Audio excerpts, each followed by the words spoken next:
Wrestle Kingdom delivered a great second night of action as expected, and I'm here to give my review of this epic night of pro wrestling. Thanks for tuning in, folks. I am your host, the natural Chris Black of the Saturday Night SlamCasters podcast, independent professional wrestler, and everybody's favorite narcissist. If you missed my review for night one, don't fret. It is available on my channel, so go ahead and take a look, and while you're at it, be sure to hit that subscribe button. This channel is for all the New Japan heads out there, and I know why you came, so I'll get right to the review. The night started out with 3 pre-show matches. First of which was a 6-man tag, where you had Makabe, Honma, and Nagata defeating Bad Luck Fale, Jado, and Gato. Typical undercard match. Surprise, surprise, Honma was able to pick up the victory for his team. Shocking, I know. Moving on to the next match. We have Master Wato, Kojima, Tenzan defeating El Desperado, Taka Michinoku, and Kanemaru. So, Master Wato, I'm kind of on the fence with this guy. I want to like him. He's extremely talented, but he is missing something. And I think that something is a little bit more character. So I'd like to see a little bit more development with Master Wato. This guy has hella potential, but I need to see something more. He needs layers, okay? He's a very surface level competitor right now. He's just one-trick pony at this point. I need to see more from Master Wato, and I know he's capable of it, so I look forward to seeing his development. And Master Wato gets the submission victory on the champion. He taps out El Desperado. So what does that mean moving forward? Before everybody gets excited, calm down a bit. Obviously, El Desperado needs to get a little bit of tune-up matches in. Unfortunately, I think Master Wato is going to have a good competitive match, but he is not going to win the championship. It's just another way to kind of put him over a little bit more to let everybody know he's a major player. So we'll see what happens. I'll be interested. No doubt that the match will be good, but what I'm saying is don't expect Master Wato to win. And in the last pre-show match, you have Shingo Takagi, Himoru Takahashi, and Bushi defeating Zack Sabre Jr., Tai Chi, and Douki. And yes, 4 of these 6 men deserve more of a spot than on the pre-show, but not everyone can go on the main card. And since this match isn't really for anything, it was good. It's a warm-up match, obviously, to get the crowd hyped, get the crowd pumped. Shingo showing why he was the 2021 MVP, and he gets the pin on Douki. And yeah, I'm going to add, Tai Chi is still one of my favorite strikers. I don't care what anyone says, Tai Chi's my guy. Getting on to the main show, we start out with the IWGP Junior Heavyweight Tag Team Championship 3-Way, where we have champions Tiger Mask and Robbie Eagles defeating the team of Rocky Romero and Taguchi and the team of El Phantasmo and Taiji Ishimori. They finally put to rest this loaded boot storyline. Long-term booking, yeah, not the best story though. They started this out on New Japan Strong, so it's been about a year, and I think it's kind of dumb because the whole thing is he's got something in his boot, obviously, so when he super kicks you, he knocks you the fuck out. But here's the thing. If you're kicking people, if you're stomping, look, your foot, your toes are touching this little metal piece or gimmick, whatever the hell's in his boot. So you're hurting your feet every time you kick. So again, it's kind of dumb, but I mean, it's something goofy, so I'll allow it. What I'm telling you, I'm not feeling though, I'm not feeling this goofball version of Ishimori. I want him to be more chosen and less Kino. If you get those references, we can be friends. I could accept Rocky Romero and Taguchi being real goofball because that's kind of their character, but Ishimori, he needs to be a little more serious. I think El Phantasmo is rubbing off on him a little too much. And Robbie Eagles needs to go ahead and turn United Empire. He already wears the colors, and he has the association with Will Ospreay. So, what are they waiting for? This match went on just under 10 minutes before they jump on El Phantasmo, take off the shoe, remove the gimmick, and shockingly, the ref DQs them. El Phantasmo and Ishimori. I didn't know this was an elimination match, but I wasn't feeling that. I feel like this was not a good call. And less than 3 minutes later, Robbie Eagles ends up tapping out Rocky Romero with the Ron Miro special. So was it really necessary to disqualify El Phantasmo and Taiji Ishimori? Or could they just have taken him out of the match and then revealed the gimmick afterwards? I don't know. I'm not the booker, but it is what it is. Still a good match. Not totally agreeing with the whole disqualification thing, but again, not the booker. Then we get a special Stardom match. We get some ladies from Stardom, and I'm going to be 100% transparent with you. I really have never seen any Stardom matches. No full matches anyway. I've probably seen plenty of clips. But these ladies, they tore it up. They did good. We get a couple of entrance songs that are censored due to international copyrights, which is not weird, but kind of odd for a wrestling promotion. You would think that they would just change the music, but I guess the music is for the people there, not so much the people watching. So, and although I'm not familiar with the product and I know nothing about these ladies, I still enjoyed this match. They wore very colorful ring gear, something that stands out, which is good because you're on a platform where you're able to get more exposure. So being able to stand out and become memorable, it's a good thing. This is a very hard-hitting match, and the ladies were pretty solid. Sure, nothing's perfect. It was a little herky-jerky at some points, but in the end, they all did a very good job. We get a Phoenix Splash by Saya Kamatani on Starlight Kid to get the victory for her team. So good job, ladies. Next up, we get the Fatal 4-Way for the 2022 Provisional King of Pro Wrestling Champion. You get Suzuki defeating Chase Owens, Sema, and Toru Yano. And Sema coming out was joined with members of the Strong Hearts, faction that he runs with. This is the third King of Pro Wrestling final for Chase Owens, so him and Toru Yano is becoming like, I don't know, the faces of this division. Oh man, Minoru Suzuki's entrance is a non-fast forward moment. Matter of fact, I rewound it and watched it again. That's how much I love Minoru Suzuki's music. I found out that whoever is the champ at the end of the year is named the King of Pro Wrestling champion of that year. So Toru Yano at the end of 2020 and 2021 held that championship, so he is officially the King of Pro Wrestling champion for 2020 and 2021. All three, because of this, jumped on Yano at the start of the match. Sema, once the ring was emptied out, calls out Minoru Suzuki, and we get a nice sequence of violence between these two. You know, it's a pretty fun match. It still delivers in the heart with the hard hits and just the right amount of tomfoolery. Don't think I've ever used that word before. Suzuki was able to put away Yano with the Gotch-style pile driver to win the match, and then he's putting the boots to Yano and attempts to choke him out, but Yano pulls out a pair of handcuffs and cuffs him to the top rope to escape. And I love the fact that the commentator was like, Yano must have picked Suzuki's pockets. There's no way he was carrying handcuffs on him. So, that wily Toru Yano. I'm interested to see what Minoru Suzuki is going to bring with the King of Pro Wrestling Championship division, where you get to pick the stipulation of your matches. Next up, the Never Six-Man Tag Team Championships, where you have champions of House of Torture, Sho, Yujiro Takahashi, my boy Yujiro, and Evil, who defeated Yoshi-Hashi, and Hiroki Goto. And as expected, the House of Torture members cheated their asses off during this match.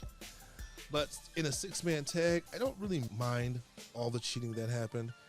Ishii was actually out to support and neutralize Dick Togo and did a good job because he didn't do much in this match in terms of interfering, not until the end. Sho must still owe some money or something because Yo was all over him. beating the shit out of them like their match didn't happen the night before. And I didn't even mind Yujiro in this match. I normally, talk about him, call him a jobber, but I actually like him in this faction. He fits in with the whole pack of wolves style that they got going on. So Yo has Sho hooked, but the ref gets distracted. Evo low blows him, hands off the wrench to Sho, and he takes out Yo with it, gets the pin and the win. Yujiro and Evo, after the match, seems to challenge for the tag team titles. They're talking shit to Yoshi-Hashi and Hiroki Goto, and they're kind of pointing to the tag team championship. So we will see what happens with that. We get a bit of a break where Kenji Muda comes out with the stars of Pro Wrestling Noah, and they are ready for battle on January 8th. They put over New Japan, but they still talk their shit. In defense of New Japan Pro Wrestling, out comes Shingo along with Bushi and Himoru Takahashi to confront them. He cuts a promo. Again, I don't speak Japanese, but they did have translators speaking what he's saying. And believe it or not, I'm more excited about this encounter between Pro Wrestling Noah and New Japan. Obviously, these people have history, and after becoming a fan of New Japan and watching their product more over the last 3 years, I'm more open to checking out new promotions. Yeah, I know nothing about these guys in Pro Wrestling Noah, but you know what I'm going to get tomorrow night? On the 8th? I'm going to get some awesome fucking matches, and I'm going to enjoy every single last one of them. So, again, really excited. Be sure to check out Night 3 review coming soon. It is announced that New Japan Pro Wrestling will be returning to AXS Television on March 3rd, on Thursdays following Impact. So, New Japan is returning to television. That's always a good thing, although we are already bogged down with a lot of pro wrestling television. But I'm interested, what are they going to do? Are they going to put Strong on this?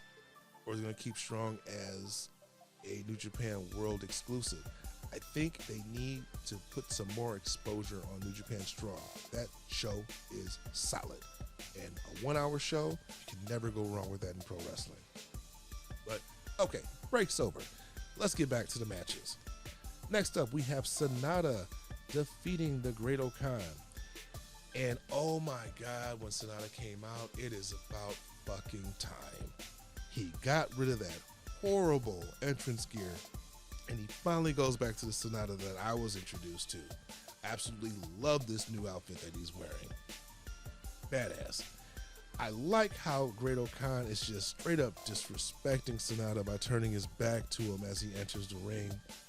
Great Okada is great at just dominating his opponents, showing that he uses his brains as well as his brawn, because everything he does just seems so strategic. He is one hell of a competitor. But Sonata, he's still a very formidable opponent himself, and he does his best to combat Okada's attacks. This was definitely a slower paced match, but it fits with both guys' styles. Definitely a different type of match on this card. Sonata is able to counter the Eliminator and apply the Japanese leg roll clutch to outsmart and outmaneuver Great Okada for the pin. Didn't expect that. Sonata normally doesn't really win a lot of big matches, but maybe they're, over whatever they were pissed off about. Maybe because he doesn't want to sign long-term contracts. I don't know. But it made sense. I think that Okada may have a breakout year this year, and a loss at Wrestle Kingdom isn't really going to hurt him. Next up, we got Tetsuya Naito defeating Jeff Cobb. And this is even coming off of a very disappointing 2021 for Naito, seeing as how he was taken out of action twice with injuries.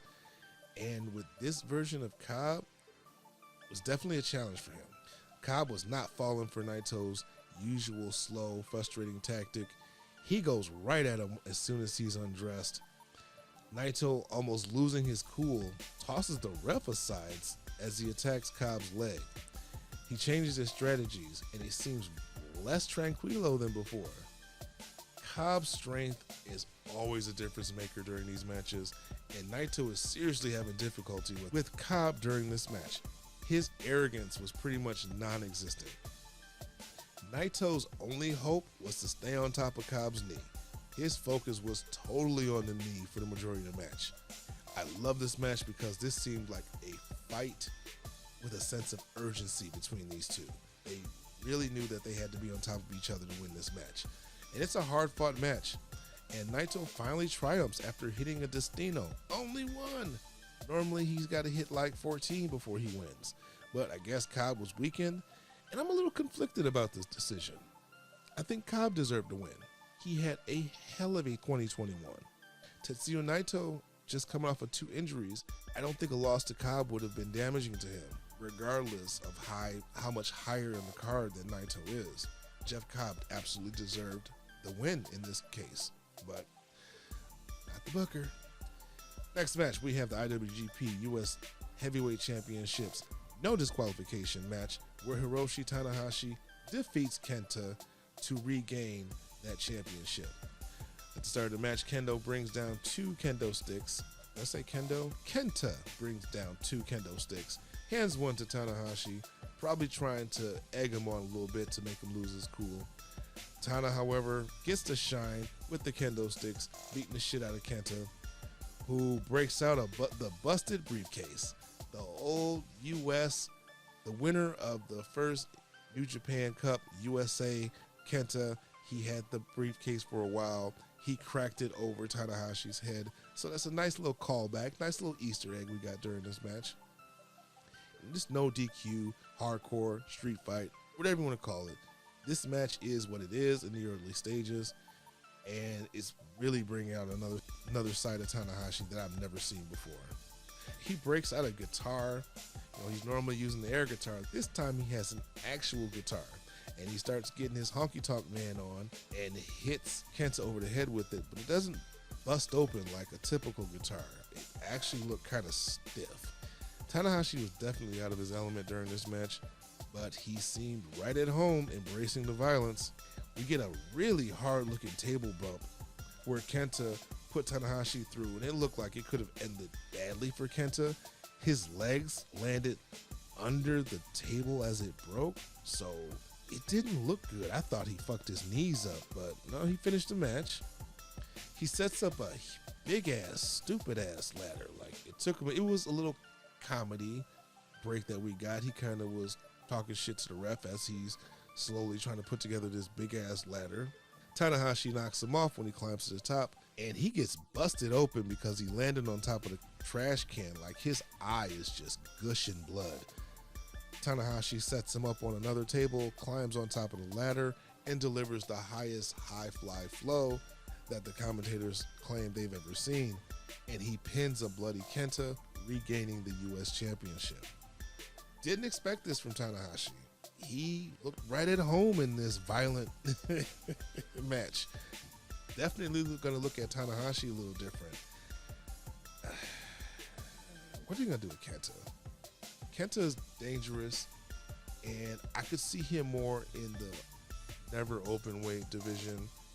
So I don't know where they go with Kenta now. His credibility as a striker, as a badass, I feel has been compromised a bit. So they do better on building Kenta back up to the greatness that we all know and love. And finally, we get to the main event. We have Kazuchika Okada defeating the true champ, Will Ospreay. Ospreay's objective in this match was to beat Okada clean to prove that he is the true world champion. Obviously, that didn't happen. But these two were at their absolute best in this match. Their storied history adds more to this match.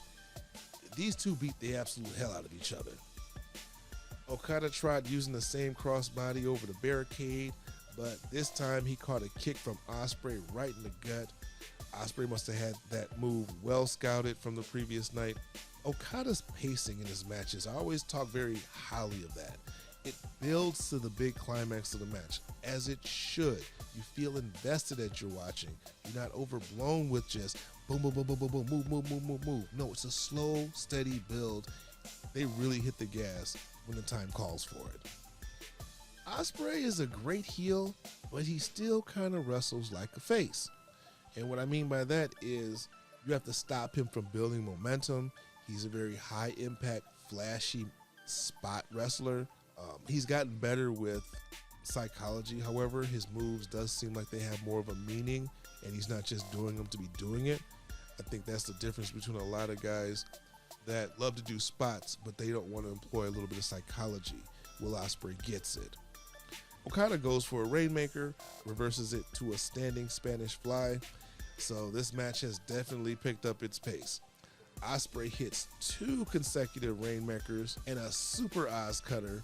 So we get some reversals galore. We get Stormbreaker attempts, Rainmakers, they're trading Rainmakers, kickouts, money clips, both go down, they're trading forearms. You can just feel the disdain these two have for each other. Ospreay mocks the Okada pose, he goes for a Rainmaker, Okada escapes and nails a Stormbreaker on Will Ospreay. I couldn't believe, and he pulled it off perfectly, like it was Ospreay who did it. Okada starts lighting him up with the forearms, and when Ospreay starts coming back, he nails him with a hidden blade, but Okada kicks out of that. So it looks like the story is if Ospreay would have hit the Stormbreaker, it would have been a wrap, because Okada avoided that move and countered it every chance he got, and even hit one of his own to add insult to injury.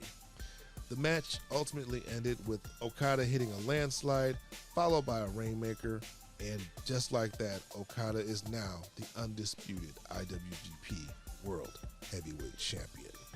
What a night. And that about wraps it up for night 2 of Wrestle Kingdom 16. But don't fret, there is still another night of action for me to cover. The format's going to be a little different. It's pitting the stars of New Japan Pro Wrestling against the stars of Pro Wrestling Noah. So again, if you've enjoyed this review, be sure to show your love by hitting that subscribe button, ring the notification bell so you are notified when new videos are uploaded. Be sure to follow me on all social media. Links are in the description. That'll take you to my Facebook, Instagram, and Twitter. And don't forget to check out the Saturday Night SlamCasters podcast, available every second and fourth Saturday of the month. Check out our Facebook page, Facebook group, YouTube channel. We've got it all. Links also in the description. And again, thanks for tuning in, and be sure to come back for my review of Night 3. Until then, come get slammed.